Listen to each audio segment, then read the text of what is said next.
Hello, my good friends of TikTok and YouTube and Instagram and everywhere else.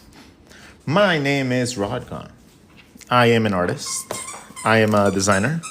That is my puppy mustache. And today I am going to be teaching you guys something really, really cool. Okay? Today I'm going to be teaching you one of the funnest ways to learn how to draw the face. It's going to be a little different than what you've drawn before. It's going to be a little bit different than the methods that you have learned about before. And you're going to love it. You're going to absolutely love it.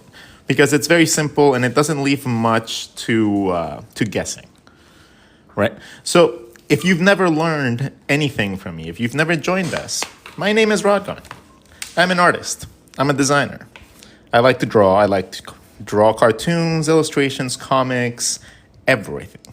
I do realism, I do cartooning, I do caricatures, I do anatomy, I do everything that you can possibly think of. I like drawing a bunny that kills dragons.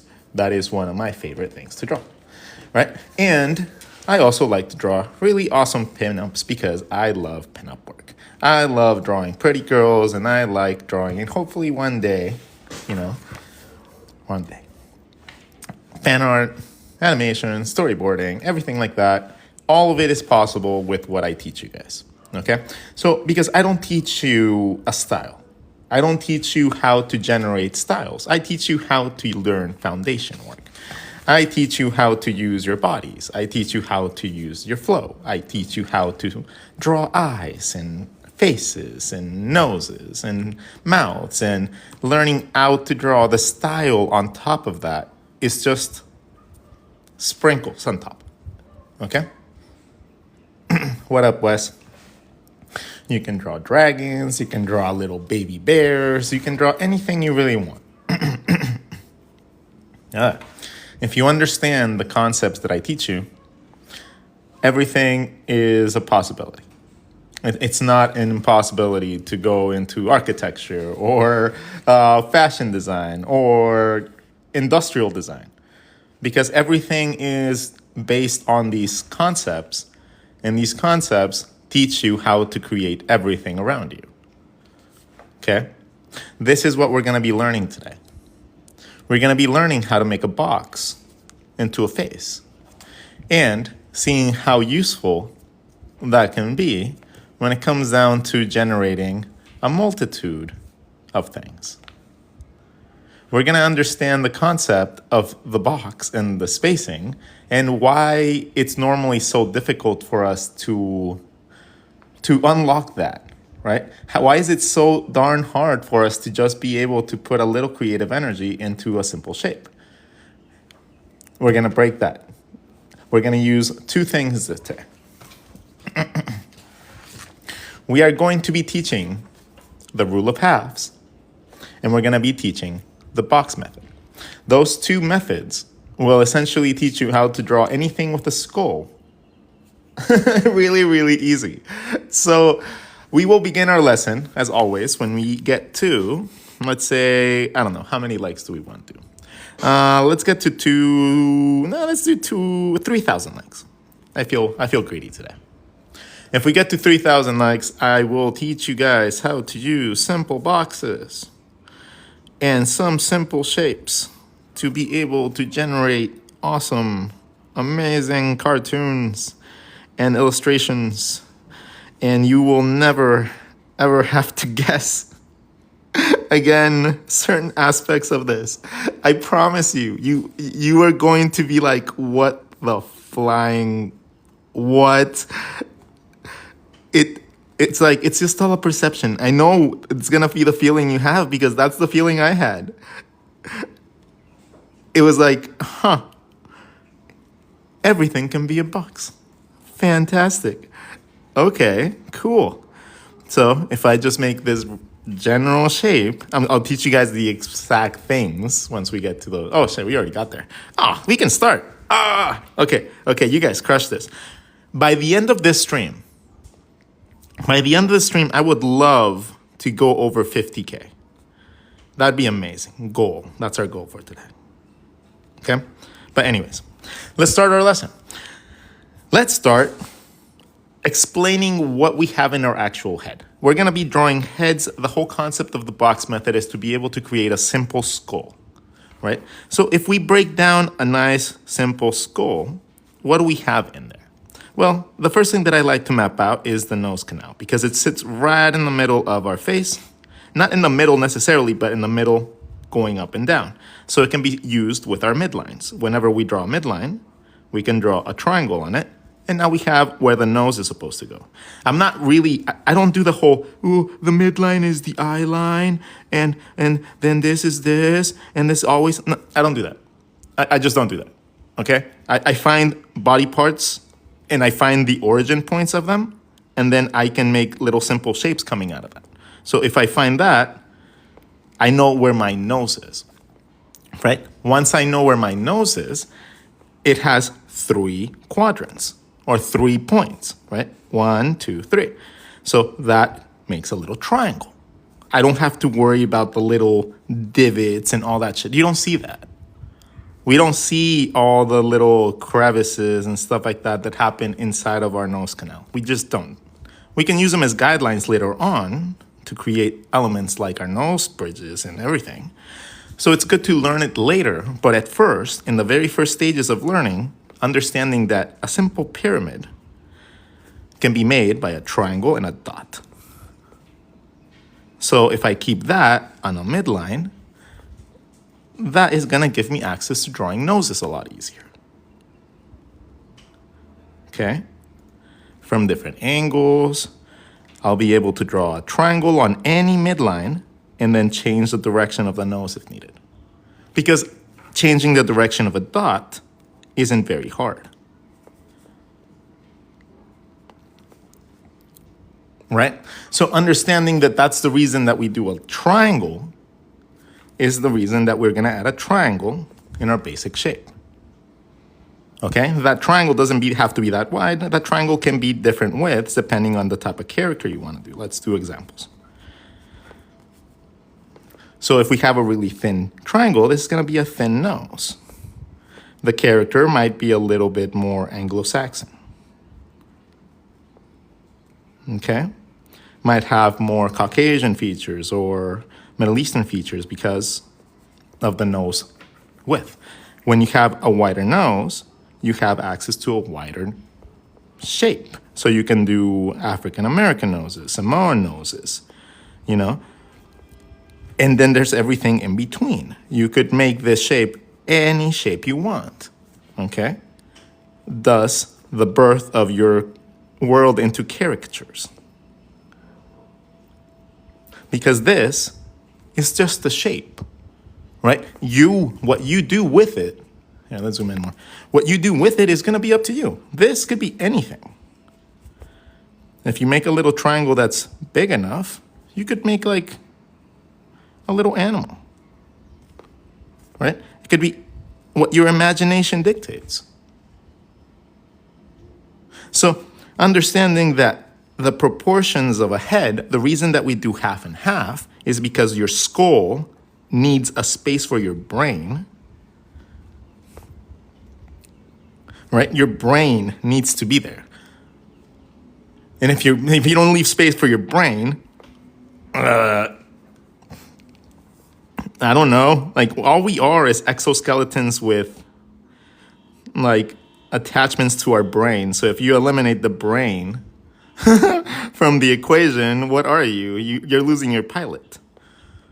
Remember, we are all just meat bags controlled by this little mushy thing on top of our skulls that's being protected by everything around. So we're more like the Men in Black things that we understand, like than we not. Right? If our little brain had access to opening a hitch, would he be a... How would that look? Would the chin be over here? Yeah, the chin would be right there. And then this would connect to the neck. Right? And then the eyes would be like, boop.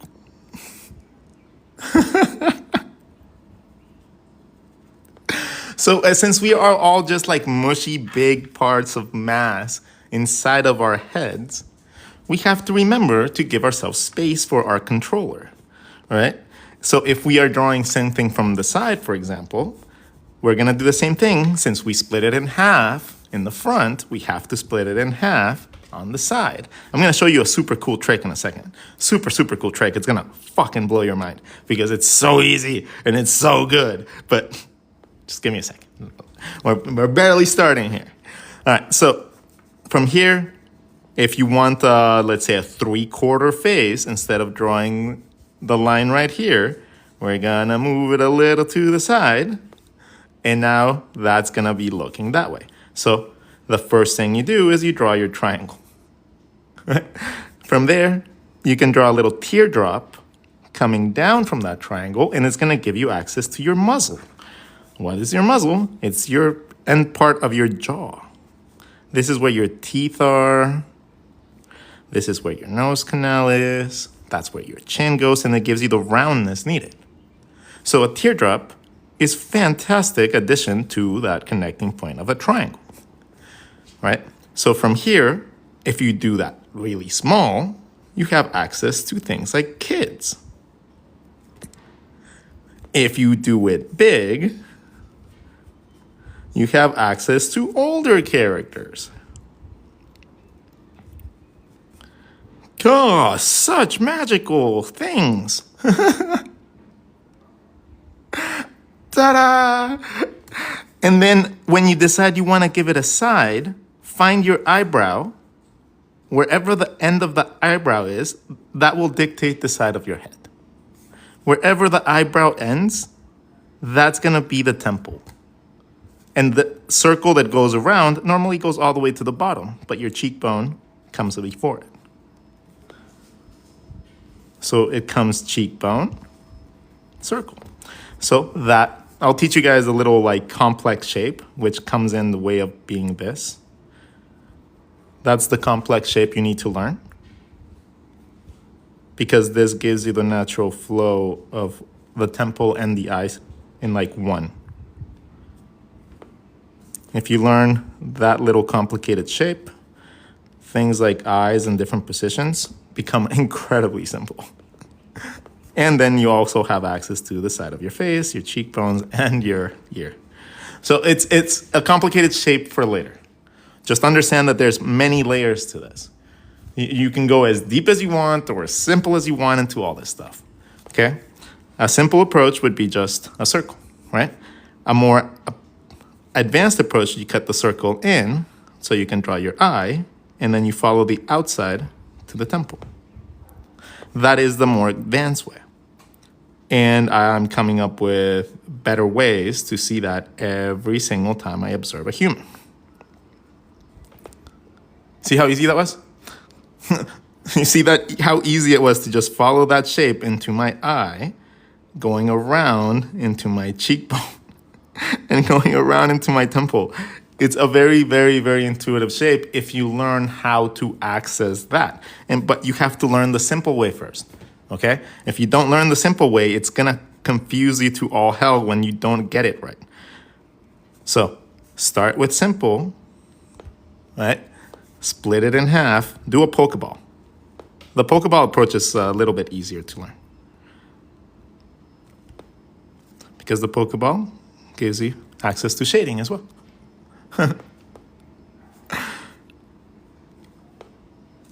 When you divide the circle that you draw in half, you can change the angle of that midline.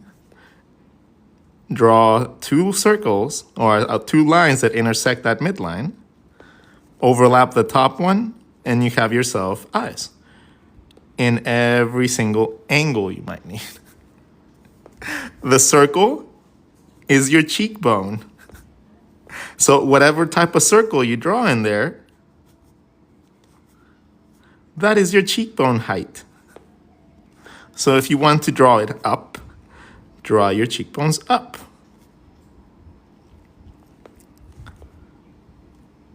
And then you have nice, big, cheeky purple.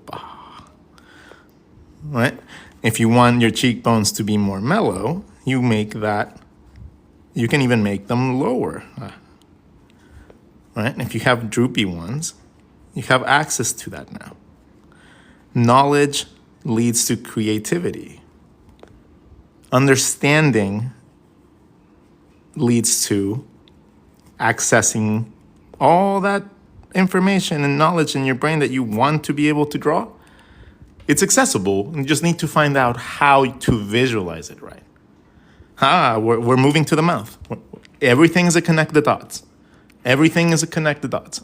If you miss one of the connections, you end up guessing. And if you end up guessing, you end up making everything go bad. So let's go back and recap what we've done so far. Always start your shapes. Whatever shape you draw, you can split it in half and draw a triangle on the bottom part, and you have access to a teardrop. That teardrop, alongside with a circle, gives you access to a very simple structure for a face. The top of that triangle is going to split that circle in half. Inside here, that's where your eye would go, but not in the middle. Your eye is going to be more towards the inside, and the way that I like to measure it is I would fit 2 eyes here, and then I would move that a little bit into my midline. That's how I would measure an eyeball if I wanted to create a proper eye socket. Okay? The teardrop gives you access to your nose, and it gives you access to your cheeks and your mouth space.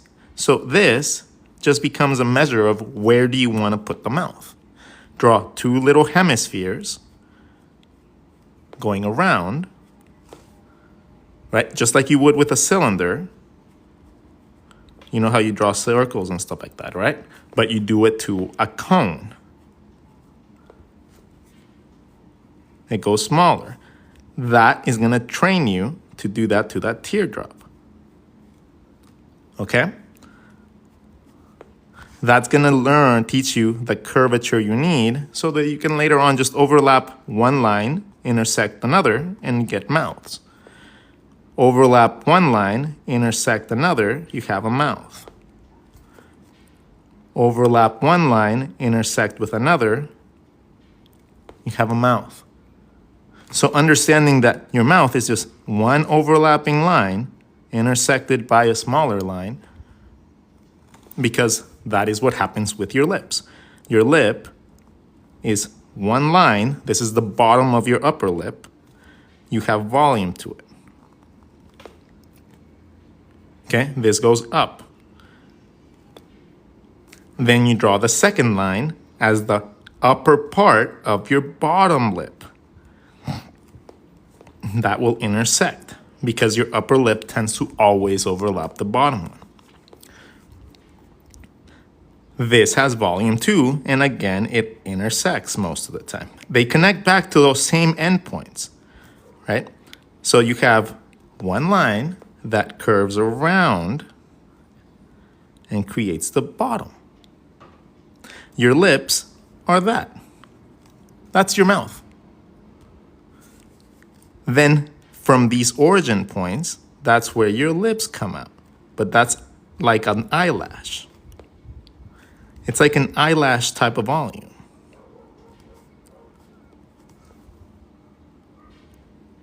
That's it. So you could really think of mouths like eyes. It's the same shape, only one has eyelashes and the other one has lips and teeth instead of an eyeball. You can think about it like that very easily, and they would be very, very good. Later on, you can always change the shape of this from being a simple eye shape, right?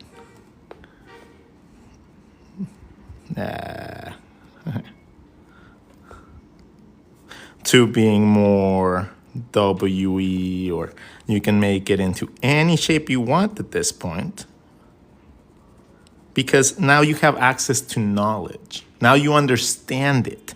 So now 2 overlapping lines can be a mouth. From profile to side views to 3/4 to big lip people to small lip people. Everything is accessible to you now because you understand the simple shape concept.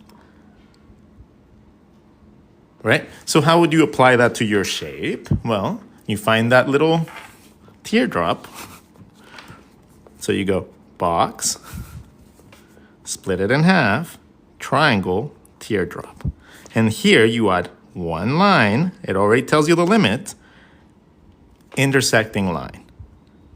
Boom. You want lips? Make it bigger this way and then bigger the other way. Done. Start with 2 intersecting lines, right? And then build up from there.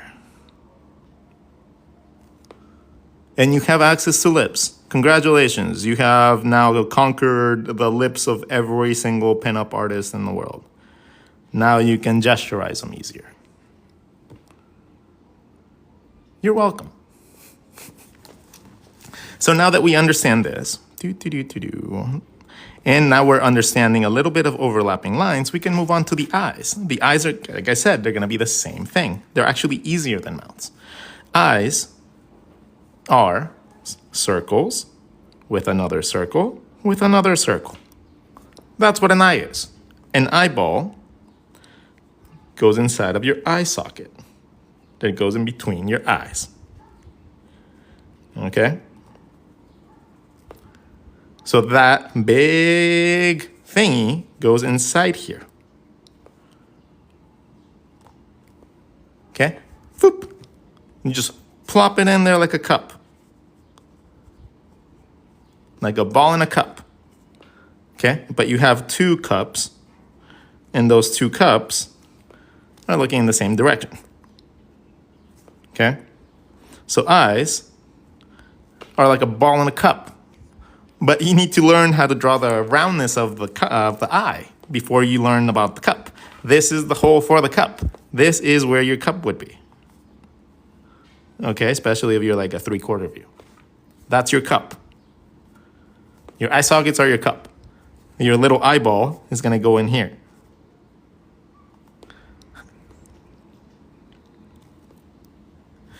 Sometimes you wanna make it smaller. Sometimes you wanna make them bigger. That's gonna be style dependent, okay? But it all fits inside of there. Now, the next step is the eyelid. The eyelid wraps around the eyeball. Around the eyeball. And then we just talked about it being 2 lines. So you find that, you find the circle, and then you draw 2 lines over it. 1 overlapping line, 1 intersecting line. And then you give it whatever styling you want. Normally to the upper line. And you have access to eyes. Done. Now you can draw eyes in anything. And any 2 intersecting lines can become an eye. It's really cool. Any 2 intersecting lines can be an eyeball. So now you have access to enjoying drawing eyes in any way that you want. It's really cool because now if you want to draw them up, you don't worry about an almond. Don't worry about that shit. Just worry about your upper eyelid. Worry about your bottom eyelid, intersecting it. Draw your eyelashes and then draw your style. And you know that this is all part of a circle. So you have access to your upper part of your eyelid as well. And then from there, you have access to where your eyebrow goes because that's the connecting point for your eyebrow. And your triangle for your base starts there. So you can start generating things in perspective a little easier, even when it's difficult positions. Because everything is a connect the dots. Everything is. Remember how we said you can fit about 2 eyes. So the cheekbone would be around right there. The eyebrow is going to go around this shape, going into my temple, into my eye. This is going to go around into the side of my face. And this is how I would just start building the rest of the character if I wanted to go in and build the rest of it. I would use my connecting points that I've learned, and I would just start connecting things.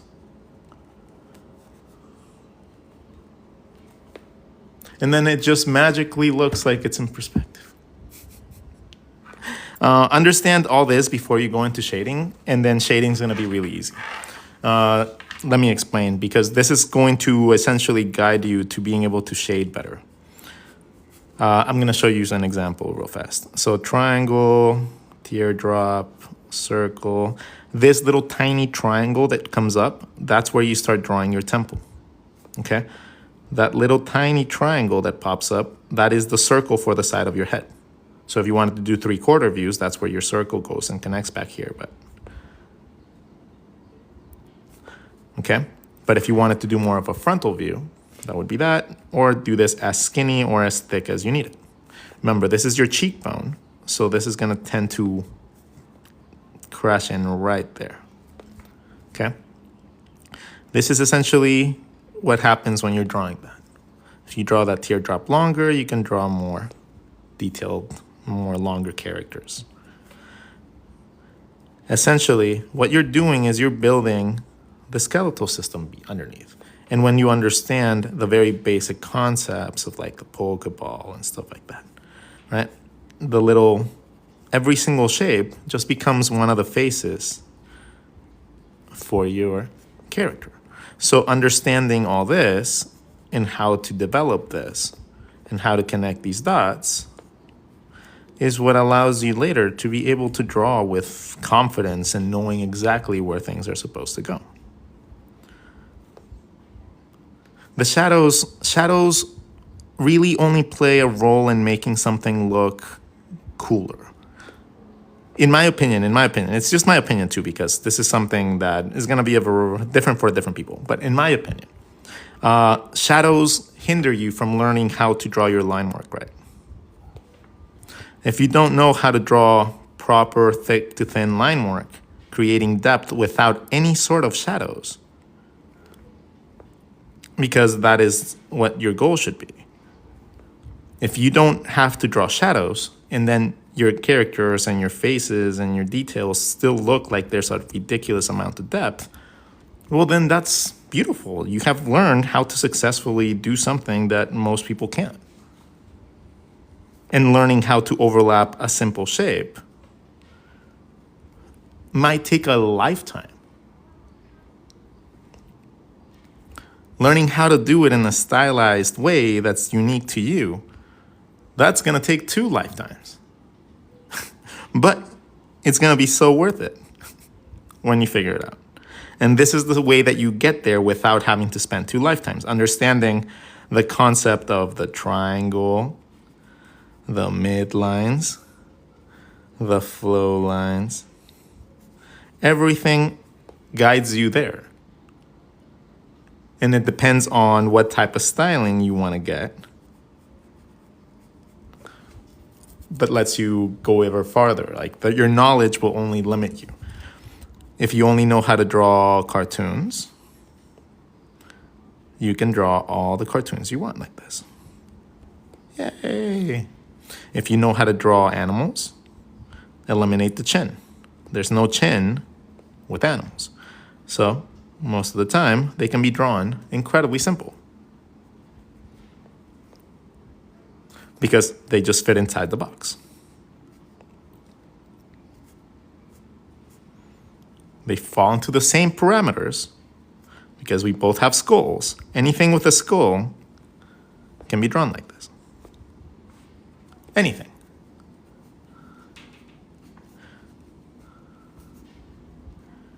Anything with a skull can be drawn like this.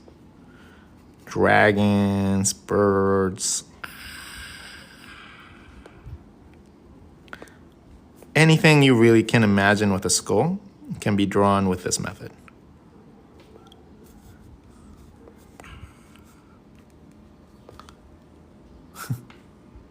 So it's really, really fun to be able to adapt that simple knowledge of just a box, a triangle and a circle, a side circle, and a teardrop, and then details. Now, let's talk about how to make this into like a 3/4 and stuff like that, because this is what blew my goddamn mind. Okay, this is the simplicity of this is what made me go, why did I spend 20 years trying to draw like goddamn Andrew Loomis? And not that I have any, I don't even know if his first name is Andrew, but Mr. Loomis made me think that I was not capable of drawing faces because I couldn't understand the simple concepts of the curves, the angles, stuff like that. That was the hard part of the Loomis method for me. I didn't understand that. I didn't. It looked like a whistle to me. And I was like, I don't know how to draw a whistle. Whistle has too many curves. So I was like, eventually in time, I was like, so if I take my box and I draw all my features, right? I'm drawing all my guidelines.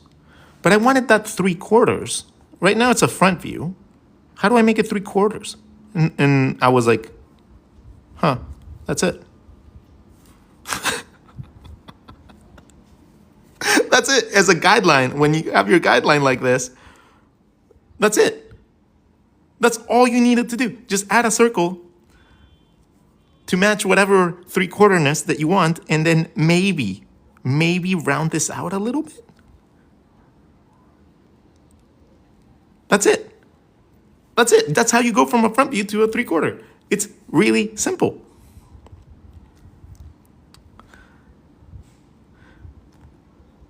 Remember, this is just a guideline. The guideline should be simple, right? The guideline should always be simple. Start with a circle, triangle, and circles. If you want a 3/4 view, add a circle for depth. And then when you start adding your jaw and stuff like that, you're gonna have access to the width of the skull. You're gonna have access to your ear, which you need to find the other one still so you can find your neck properly. That's the next step. Both bottom of the ears connect to the collarbone. So understanding the collarbone is the next step. This is the difficult area for most people, but it's not. It really isn't. That area is super simple. You go circle, compass. This is gonna be the outside edge of your shoulders, right? And then we're gonna have a cylinder or whatever box we drew. We can draw the box up here. Split it in 4. And then draw our teardrops, find our ears, and then our ears connect to the middle of the collarbone, and they connect to the sides of that circle. When you connect your jaw, draw your shadows, you have yourself a proper neck without guessing where anything goes. Yeah. 3/4, I want a circle. Boom. How often and what times of variant? I'm gonna release workbooks. So yeah, you guys asked for them. So I'm gonna release workbooks. I'm gonna release just exercise books. And those are simple to do. So I can just make exercise books for every single feature of the face and then just have just sell them through Amazon, right? So you guys can just reorder them as much as you guys want. So I'll just make them super simple and then just give them a really cool cover, call them sketchbook companions. Companion. Okay. And it'll be just an example at the top, an explanation in basic shapes, volume, and then empty space for you to practice. That's gonna be it. Okay, so that's gonna be, there'll be simple books, but they'll be good for you to just draw in and practice on. I will make those part of the curriculum in my academy at some point. But yeah, those are easy to make because I can just make something like this, right? I can just draw this at the top of the page, and then you guys just go crazy with it. I'll give you guys a couple blank pages so you guys can do it in the book as well. And then, ta-da, keep the book And anytime you guys want to do that, you guys don't have to buy a new book. Just take that little sketchbook companion with you, right? It's easy. Just make them into little books so you can actually carry them with, and not just gigantic things that are going to be massively annoying to carry. No, just make them like little books like these. Check them out.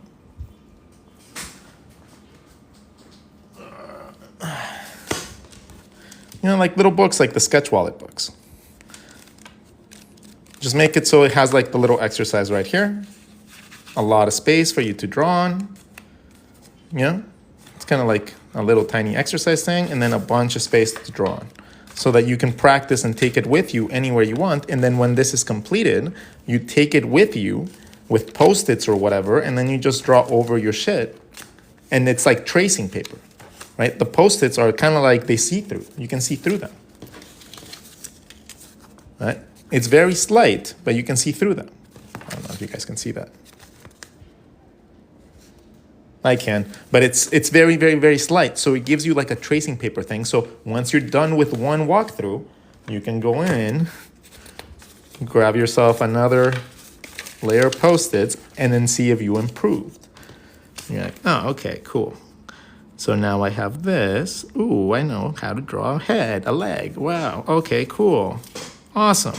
And then the ones that you don't really understand, you can always go in and practice on, so that you may be better upon your own knowledge, right? So that's going to be something that I push out at some point, just mostly because I think it would be valuable for people, and then I can partner up with Sketch Wallet to do that too.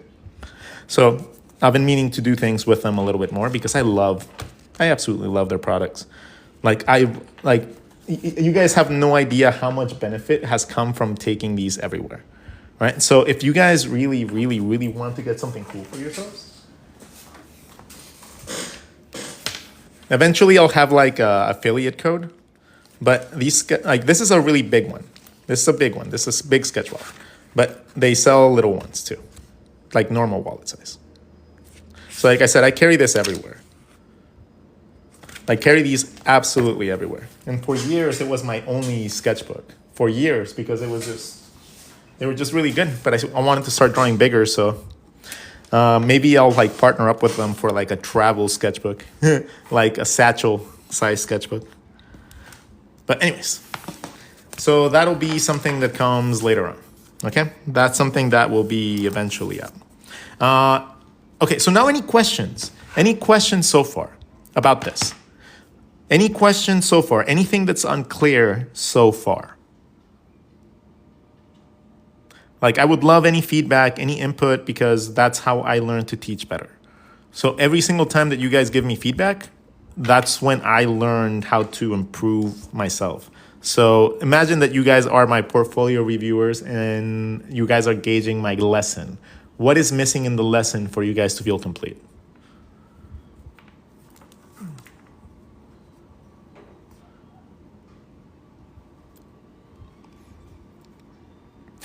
It's not a purse, it's a satchel. Can you do one angle where you look up? Oh, yeah. Yeah. With shoulders? Sure. Okay, so if you want to learn to move your head up and down, guess what? Having a box, right, and a circle as the side of your face is going to make it really easy to be able to move things, right? So understanding your front and 3/4 views are going to be very important to be able to move this. Imagine that your face is divided into 3 parts, just for simplicity's sake. 1, 2, 3. Okay? If your face is divided into 3 and you start changing the size of those things, let's say that you want 1 and 2 to be really small and you want number 3 to be really large. If we keep it within the same boundaries, you start seeing the changes in things. Okay? You start changing the size of things. You start getting different views. If you start making the circle bigger and then the front really small, you end up with the ability to draw almost profiles. It's interesting, huh? And that's all within the same parameters. You're just making one bigger or one smaller. Within the same parameters, we're going to make this circle smaller, and then we're going to make the box bigger.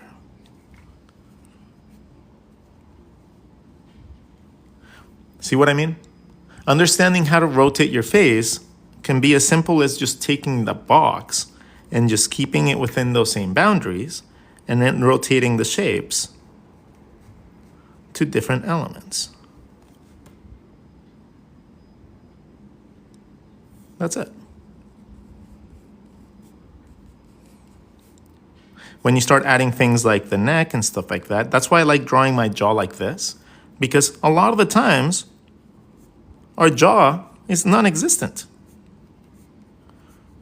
Like, we just see it a little bit, but it's not always there. And since I don't draw superheroes, I don't sit down and draw superheroes all the time. I just don't. So I'm not drawing constantly ripped people. Most of the time, my peoples have no chin. When you do have a chin, you just need to understand how to rotate your head up, right? So, and this is normally difficult for people, but again, if you understand it, you're gonna find it ridiculously easy. So, you wanna rotate your head up. Let me explain to you how and to do that easy as hell. Let's start with your face. Find your chin. Find your ears. That's gonna be the catalyst, okay? Find your ears and find where your chin is. You're gonna connect the bottom of your ear to the bottom of your chin, right? Simple enough. That's just a normal jaw. If you move this up within the same structure, because the head does not change in size. As you rotate your head, it does not change in size. We do not have building perspective, okay? If we rotate our head up, we don't magically have a gigantic chin. Okay? We just don't do that. We just don't magically change head shapes. Jose Contreras, hey, what's up, dude? So now we go up. What happens when we go up a little bit? Well, when we go up a little bit, this ear is going to rotate down a little bit because you're moving this up. The ear moves down the same amount. From the bottom of the ear to the bottom of the chin, you connect it. And now you have space underneath, right? Your mouth and stuff like that would curve up a little bit because you're changing the size of it. This is easily explained by drawing a sphere. Hemispheres going down, hemispheres going up. Okay? If your chin is initially right here with your mouth, and you move it up, what happens? If you move it up, what happens? Okay, so if we move it up even more, bottom of the ear rotates. If it's here, it's the opposite of this, right? So if it has to be at the top instead of the bottom, instead of going up, the ear goes down. It's just simple logic. Simple logic. It just means, remember, it's just gonna keep things connected. Okay? Bottom of the chin, bottom of the ear. Ta-da!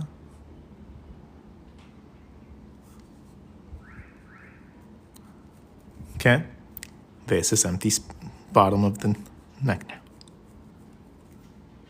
The mouth rotates around, and then we have your features at the top.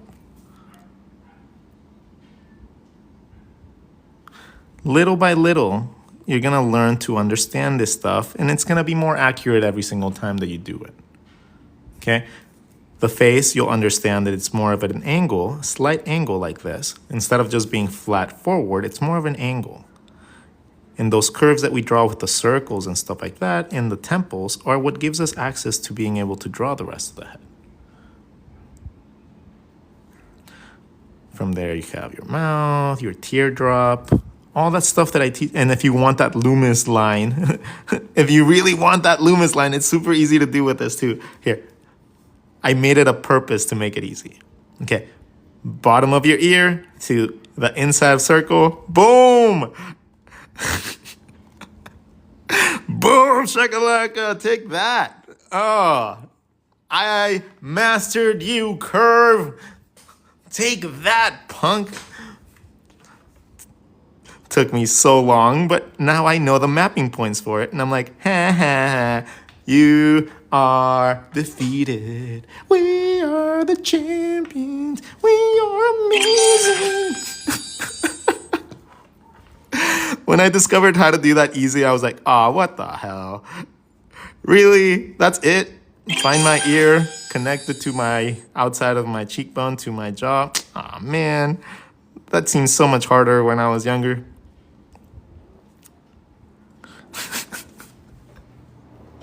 That was like such, it's kind of like when you first draw a hand and it look like it comes out right? When you first draw a hand for the first time and you're like, it looks like a hand. It doesn't look like anything else.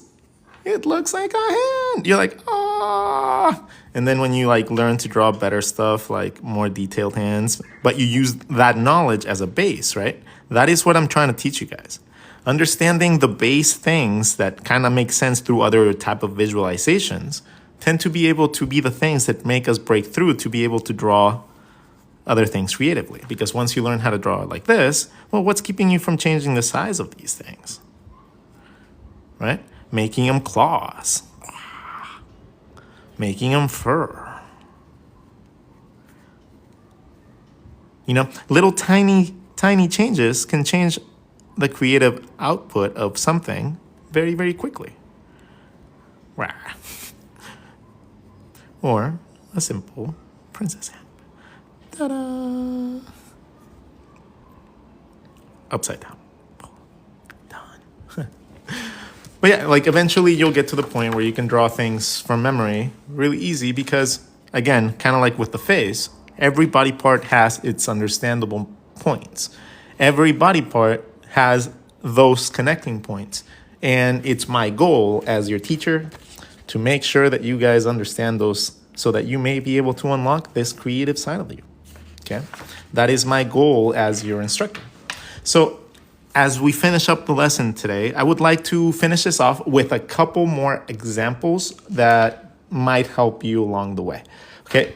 A little bit more about how it would actually be used as opposed to just drawn out.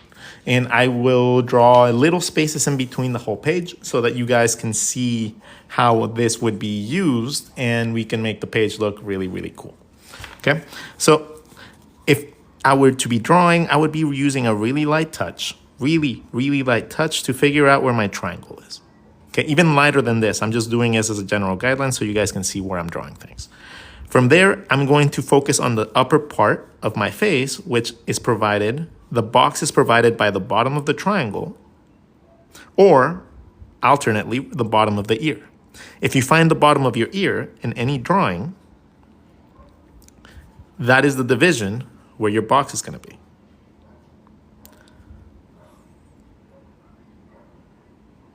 The side gets divided into 3. 1, 2, 3. And if you ever want to make it a 3/4, you can add a 4th.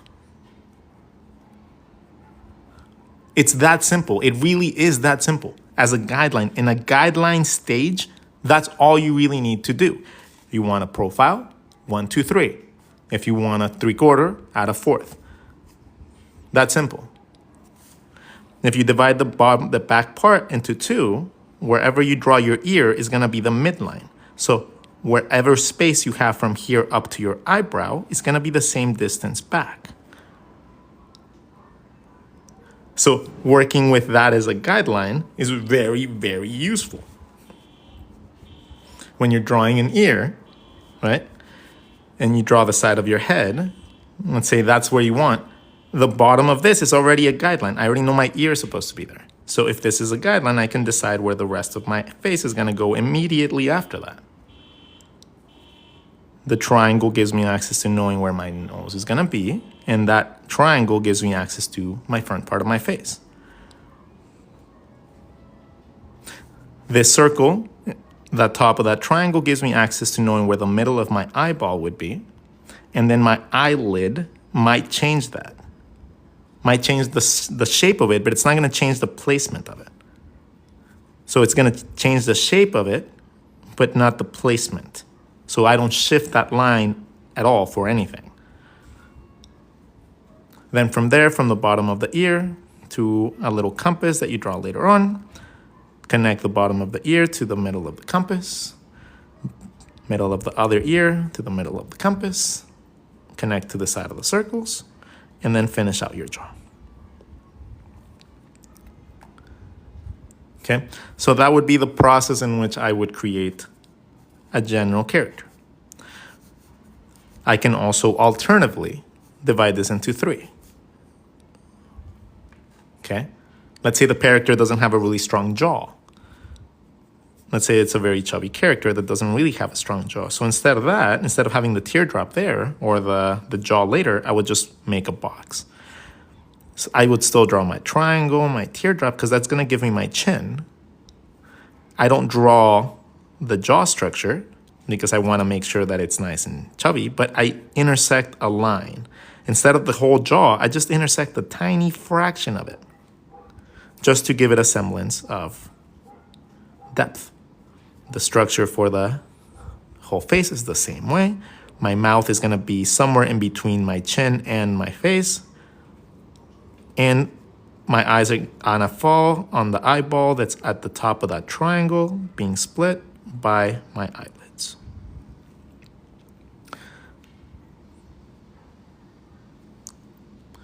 Ta-da. The bottom of that box gives me access to the top of my ear or the base of my ear. If I have earlobes, the earlobe goes below it. And yeah, and this is the top of your head, so the hairline goes a little bit below that, and then the hair grows a little bit above that. Simple. Hey, Ari, thank you so much for tuning in. You're always a breath of fresh air. Appreciate your support. Have a lovely week. All right, are you uploading this video to YouTube? Yes. Yeah, this one will be uploaded. I try to upload as many as I can. A lot of them get corrupted by YouTube, by TikTok though. When I download them, they just get corrupted, so I can't upload them completely. And I don't know, like uploading I don't know, that's just an ADHD thing. If I can't upload the whole lesson, I don't like uploading it because it's just incomplete knowledge.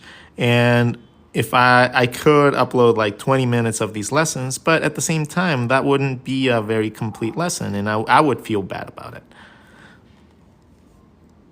You have a YouTube? Yes, I do, dude. I have like almost 600 videos now. And not shorts. No.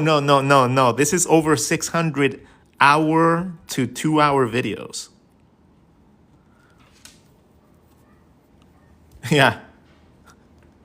Yeah, dude. I have put in my 100,000 hours into this. Like some people put 10,000 hours and they think they're professionals. I've put easily a couple 100,000.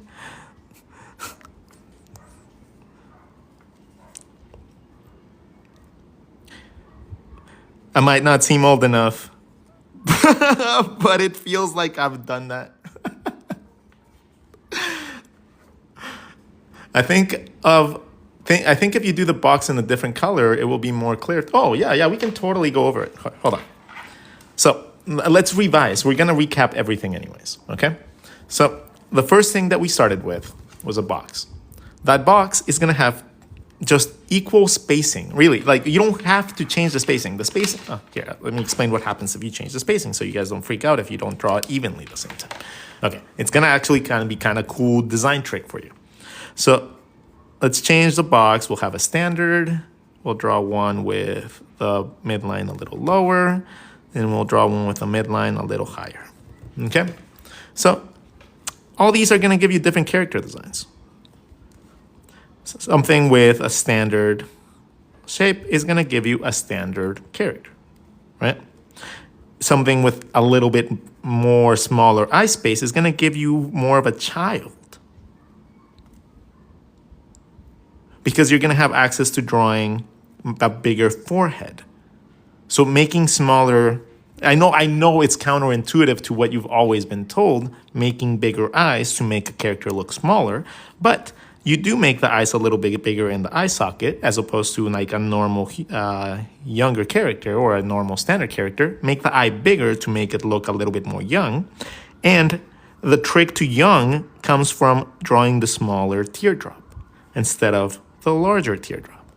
The smaller teardrop gives you a smaller jaw, smaller cheeks, smaller space in between all this stuff. And then also provides you a nice little cute spacing for this stuff. When you have it a little longer, it looks a little longer. And alternatively, if you make the forehead smaller, but you make the eyes bigger, you have another design element. You could make really adorable anime things. Right? You could make something that looks like a Pixar character. So you have access to doing all sorts of character design traits by just changing the elements a little bit. Okay? Or you can take something like this and alternatively make it into something completely different. Let's say you like creepy stuff. This is going to give you access to knowing where to put your creepy factors. So you don't have to draw super cute, adorable things. You can make those into the creepiest, most gruesome things that you can think of. And that's perfectly fine too.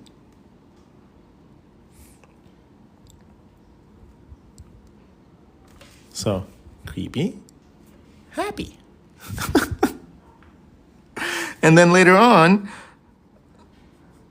when you learn the percentages that you like, it'll be so subtle that you guys won't even know. You'll just be like, it's a little off center whenever I want to draw my red pandas because I like big foreheads.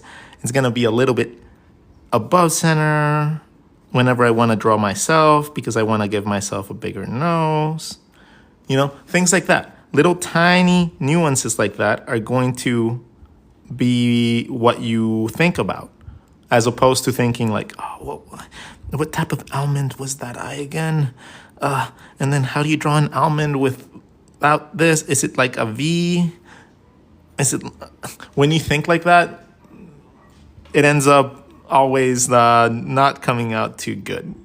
When you're guessing, when you're all still like wondering and like, I don't know where this goes, but I think it kind of does look like a V. And it kind of looks like a swiggle, or it kind of looks like a squish.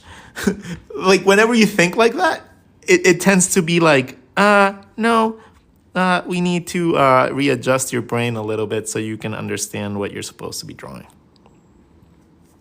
Because it's not harder. It really isn't. This isn't harder than drawing this. It's just an understanding of the concept.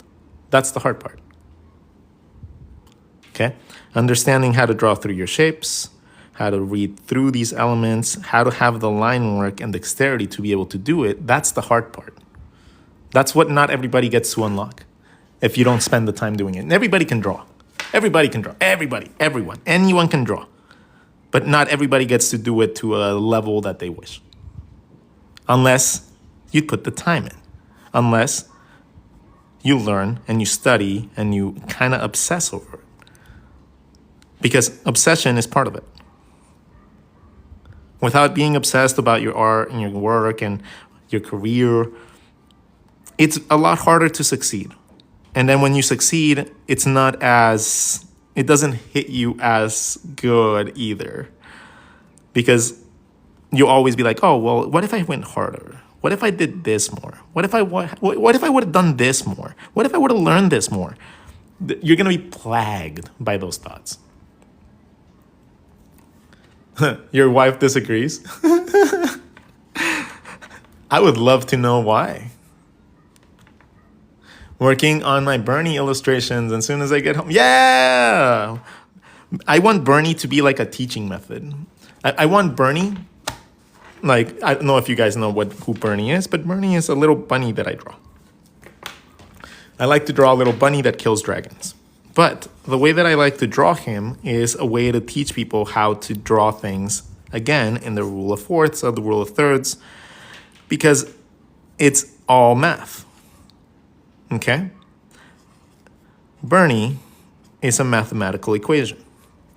Bernie is literally everything in half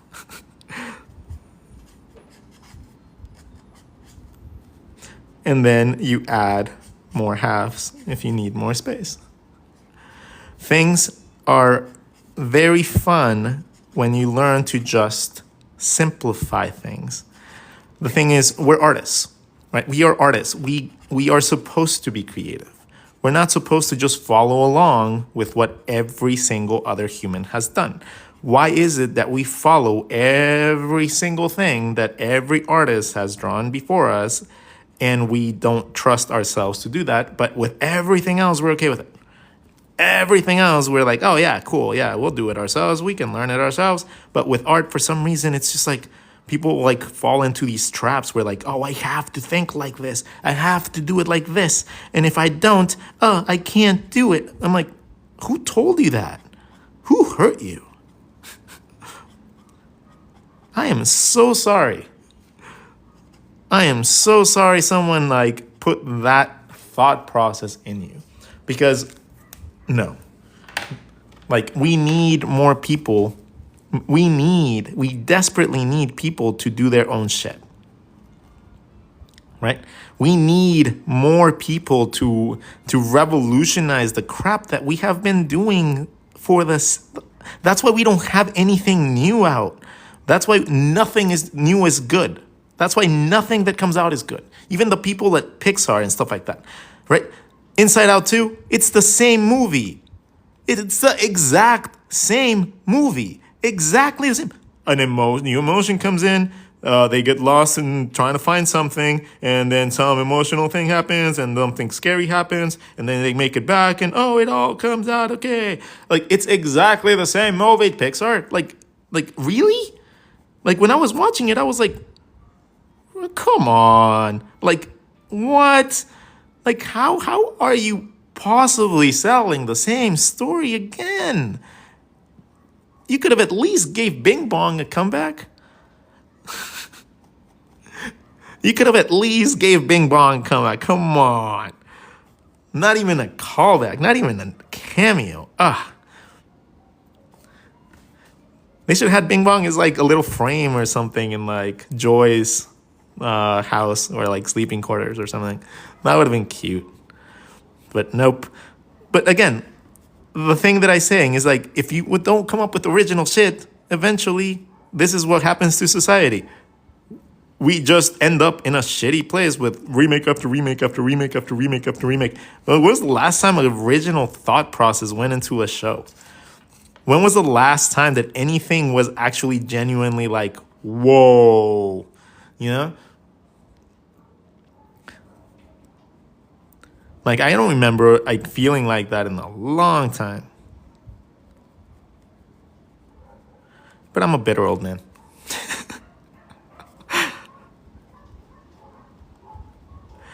He's a bitter old man. All right, so if this arm is going to be like this, and he's going to be a sorcerer, so he's going to have like magic powers and stuff.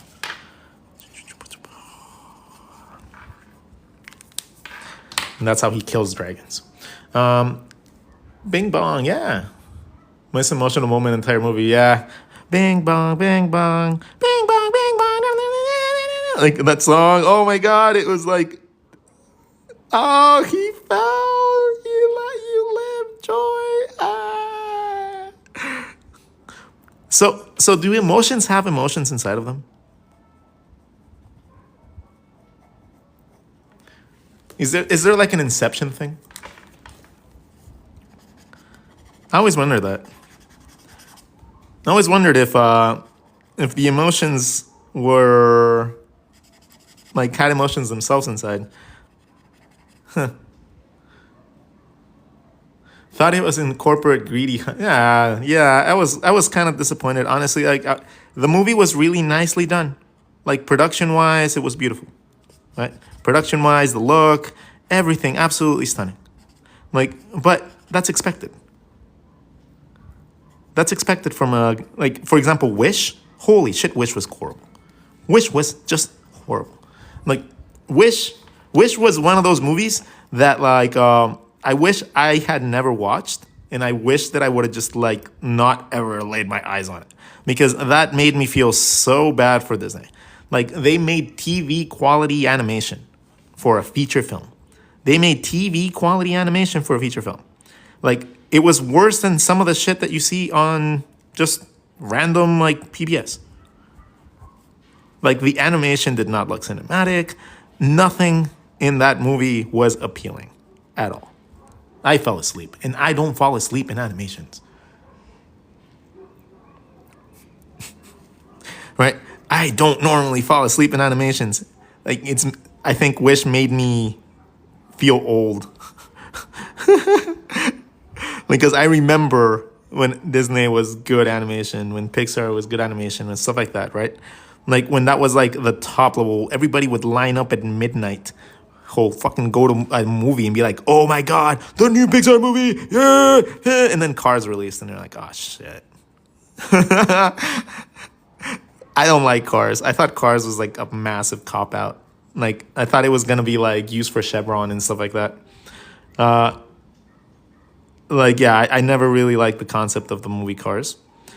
And I still think to this day that Pixar did that movie, like, so because it was the last contract with Disney, right? So in order to make sure that, like, the company either got bought out or whatever, they provided a subpar movie compared to the other movies. And it was just like, oh, okay, cool. Oh, that's what we're going to be expecting of us now? Oh, shit, no, we can't do that. Okay, cool. Just buy them out.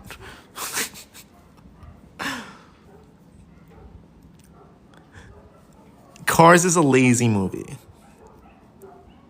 Cars was a lazy movie.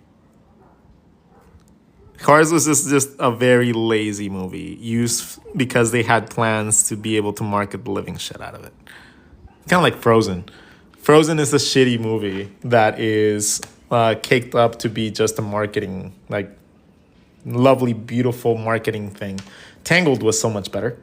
So much better. Anyways, my friends, thank you so much for keeping me company. Thank you so much for being my students. Thank you so much for learning from me. It is the reason that I wake up every morning. And I hope that you guys have a lovely day, a lovely start to your weeks. Make sure to kick some butt in any project that is presented in front of you. Anything that's put in front of you, just fucking kill it. Okay? Don't take prisoners. No prisoners. No surrender. You guys have a lovely day. I have books for sale if you guys are interested. They're all in my descriptions. And if you feel like learning more from me, there's a YouTube channel. And the YouTube channel has hundreds of videos.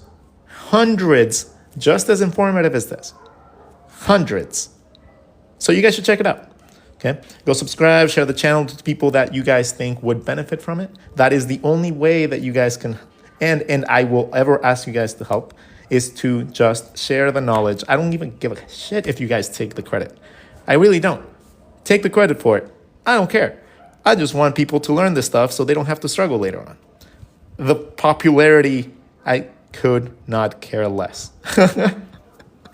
You guys enjoy your day. Warm-ups with Wes in the mornings. Let's get him to 10,000. We need to get him to 10K followers. So if you guys can just go follow him. All the people here. We have about 200 people. We get them so close to getting there. Go follow Wes. He does the same thing I do, right? He does it for a slightly less advanced audience. Or he also refines the techniques that I do to be able to make sense in a different way. So it's really beneficial that you guys go watch him. So go follow Wes, follow him. He is one of our mods. He is one of the most dedicated students that I have and also one of my best friends. So I would highly suggest that you guys go check him out and stop saying that he's stealing my shit. You silly, silly people. Knowledge cannot be stolen if it's given. Nothing to be stolen if I'm giving it away, right? You guys have a lovely day. I love you all. Have a safe day. And I'll see you guys tomorrow or later today for another lesson if I feel like it. Take care, everybody.